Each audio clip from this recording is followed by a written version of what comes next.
Ryan Nobles could do that. I know you could, Ryan. I've seen you swim. You're quite a good swimmer. I can tread water for maybe 45 seconds. Yeah, me That's too. About, it's terrible. That's about as good as I'm going to do. I'd be better off. You know, I think if you get in that situation, what are you treading water for? You got to try and swim, right? Well, you could swim, but just float. You could float. Float. Do a back float. Yeah. I mean, you'd be better off, I think. I just let's hope we're never in that situation. That's why I don't kayak. Oh, my God. I got to tell you, I never find myself in that position. I feel the same way. Well, I don't know what we're going to talk about because there's nothing going on. Yeah, slow week. Another slow week in Washington. It's been that way. Boy, since you went there, Ryan, it's been so slow. All right, so what do we want to... let's start with... the Republicans obviously very, very proud and very, very excited about this new tax deal that they believe is going to change people's lives for the better, all classes of people around the country. And, I think Republicans should take a victory lap. This is what they want. This was an enormous hurdle that they've crossed for the first time, essentially, since Donald Trump became president, and that's get a major piece of legislation into a conference committee. Yeah. I think the fact that they've reached this stage means that there is at least going to be some form of tax reform that gets passed by the Congress. In what exact form that will be, we still don't know yet, because there are conservatives in the House Freedom Caucus that are crowing about certain things. And so it's not as if the lifting is all done, but the heavy lifting is certainly passed. And, that is a big win for the president, but, it comes at a time where, the heat continues with Russia. You've got Michael Flynn copping a guilty plea, and you've got more pressure on his son. He's going to be on Capitol Hill this morning. And so the idea that he can just kind of wash everything away by the fact that they got this tax reform bill passed, I think, is a bit of a myth. Yeah. But, this is what we saw with this piece of legislation getting passed is exactly the reason that Republicans continue to stand by Donald Trump, which a lot of people find to be, peculiar. And the reason is because he's still a guy that can help them get the kind of legislation that they want passed. And so despite all the heat that he's taking in all these different factions, I think you're going to continue to see Republicans, particularly Republicans in the House, say, let's just deal with this. Let's worry about our own legislation, and hopefully we can get something on his desk that he can sign and pass into law. And that's basically where we are now. I want to stay with the tax deal and Congresswoman Claudia Tenney. Big protest at her office yesterday. I mean, you can hear this is some of the audio as they were saying arrests were pending at Claudia Tenney's office as constituents were protesting this tax deal. I mean, it looked almost dangerous. Like, it looked crazy in there. Washington seems to be littered right now with protests. Yeah, this is happening all over the country, especially in vulnerable seats like Claudia Tenney finds herself in, where Republicans could be in danger of losing their seat, and there's a competitive Democrat and perhaps even a Republican primary challenger. The interest groups and the protesters are going to come in droves to highlight the fact of how someone voted on a particularly tough issue. And Congresswoman Tenney voted in favor of the tax bill. And we see this in Washington all the time. Regularly, Mitch McConnell's office is staked out. Orrin Hatch, who's the chair of the Finance Committee in the Senate, his office will have protesters. Even rank-and-file members of Congress that might be sitting on the fence will face protesters. And I do think, this is not to limit the importance of these people expressing themselves, it's not as if these protests are necessarily organic, where it's just a group of people individually woke up in the morning, read about how the Congresswoman voted, and then just showed up at her front door and then started protesting. Generally, these are interest groups and lobby groups that organize these people. But still, the fact that you can get a certain number of people to stand out in the cold or to take time out of their day to lob protests at a member of Congress shows the angst in this country. And it's something that all of these members of Congress have to think every time they take one of these tough votes. And there's going to be at least one more tough vote when it comes to this tax bill, because whatever emerges from the conference committee, which is bound to be controversial on some level, every member of Congress is going to have to vote yes or no on. I want to talk about, we talked to a woman earlier this morning, and it did not go well. Bethany Blankley is a political strategist. It did not go well. And I just asked about, it shocks me that the Republicans have completely changed their minds on Roy Moore, and that the president has come out in support of Roy Moore. And the hypocrisy of this whole thing is when you talk to a Democrat, they want due process for somebody like Al Franken, but they don't want due process for Roy Moore. When you talk to a Republican, Roy Moore's accusers aren't credible, but Al Franken's are. What is going on in the world here? Bill, this is the exact problem with Washington right now. This is why Americans have lost faith in their institutions, because this is a blatant example of hypocrisy across the board. Now, that's not to say that the things that Al Franken are accused of are exactly the same as the things that Roy Moore are accused of, or that John Conyers are accused of. They're all different in their own way.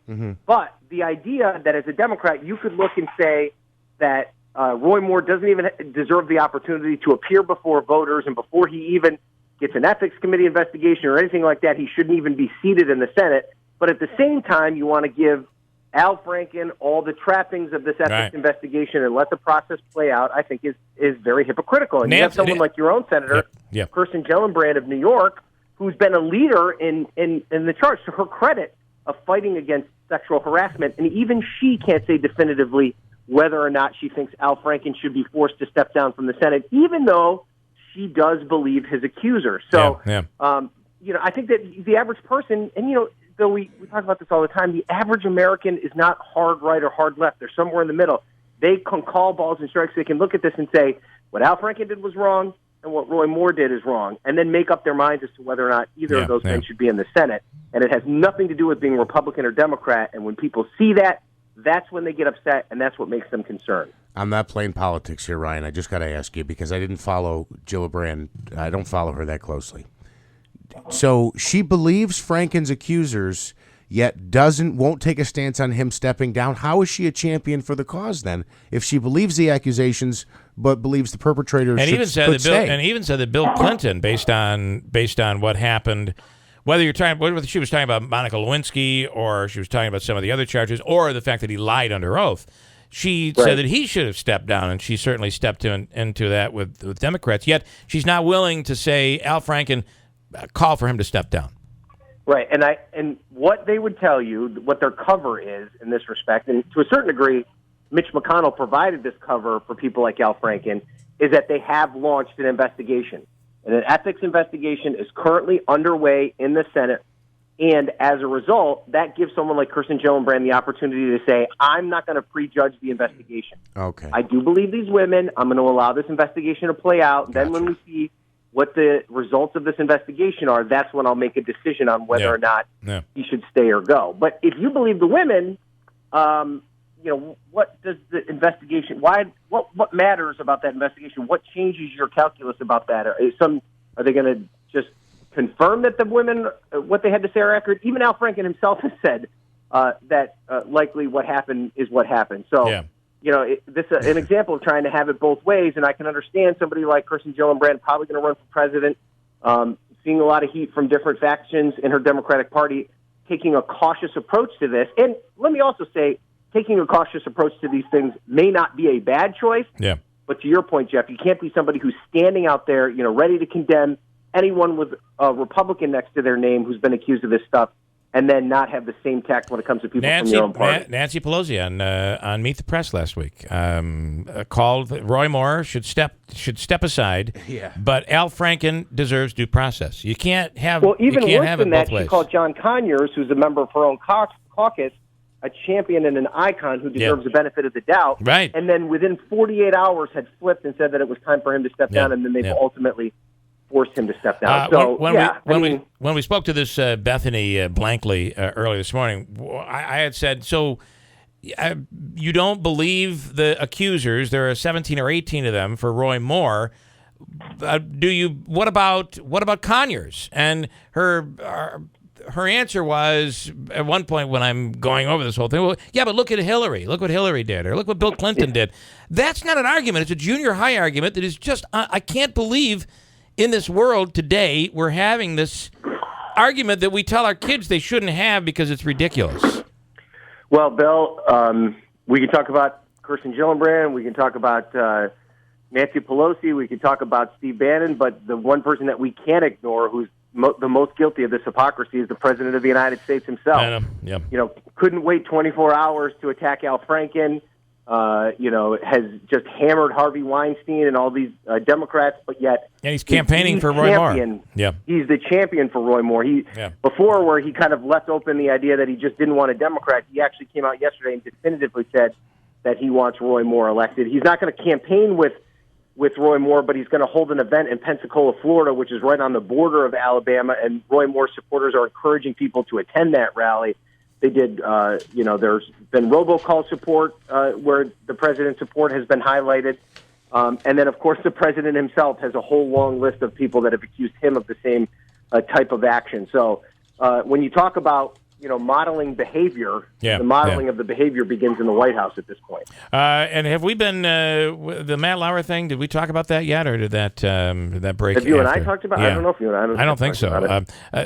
How quickly we move, it seems right now, in media and in everywhere else but politics, we move pretty quickly. No, I think that's a great point. I think it was Anna Navarro, who's one of our CNN political analysts, who's a Republican but a never Trumper, and she tweeted a list of all the people in media and in sports and in all these various areas in the public who've been removed from their jobs almost immediately because of these sexual harassment claims. And then, this was before Conyers had resigned, the long list of both Republicans and Democrats who are still standing who are in political office. And, I think the big point is, and I think we did make this point last week, is that there's a difference between being elected and having a boss. And the folks that are elected, their bosses are the American people. So maybe it takes a little bit longer for that to seep in. But I think this Roy Moore contest is going to be the first real test of that. Like, what does the average American think about these sexual harassment allegations? Do they believe the women? Do they believe that we're in a time of cultural change where the way we view the conduct of these men should be viewed a lot differently? And that'll be the first real test. I still believe that this race is a lot closer than I think a lot of people just think that Roy Moore is going to run away with it. I just don't. I think that the polls show that it's a little bit tighter than that. And I just wonder how enthusiastic the average Republican is going to be to run out on a special election, which is out of the ordinary, and vote for a man who's been accused of these things. I could be wrong, but I think that race is going to tell us a lot about where things are headed. 30 seconds. Looks like Mueller is investigating the president's finances. He did say in an interview earlier in the year that would be possibly crossing a red line. What's your anticipation here? Well, if you're talking about the Wall Street Journal report about Deutsche Bank, that hasn't been 100% confirmed, and the Wall Street Journal did tweak and offer a little bit of a correction as to that reporting. But if it were the case, it wouldn't be a surprise. It certainly seems that that's the road he's headed down. We don't necessarily know if that's a smoking gun, but I think the one thing that they've been looking for the whole time is to try and figure out a way that Russia could manipulate the president and put him in a situation where he had to go along with what they were looking for. His financial background would be the best opportunity for them to go after that. So whether or not Mueller finds anything, we'll have to wait and see. All right. Rob just wanted to add in here. He says you're fake news. You can't win today. But listen, you were so pro-Republican today, yet you're still fake news. You're still fake news. All right, Ryan, I don't know. We just there's no winning. There's no winning. Well, you know what I am pro-facts first. Pro-fact. I love the Apple commercial, by the way. And I'm not talking about the iPhone. I'm talking about this is an apple. Yep. No matter who tells you from the left, from the right, no matter which way you look at it, it's still an apple. Facts first. That's a great commercial. All right, Ryan, great stuff. Thanks, man. We'll talk again next week. Thanks, guys. Have a great week. Thanks. Ryan Nobles from CNN.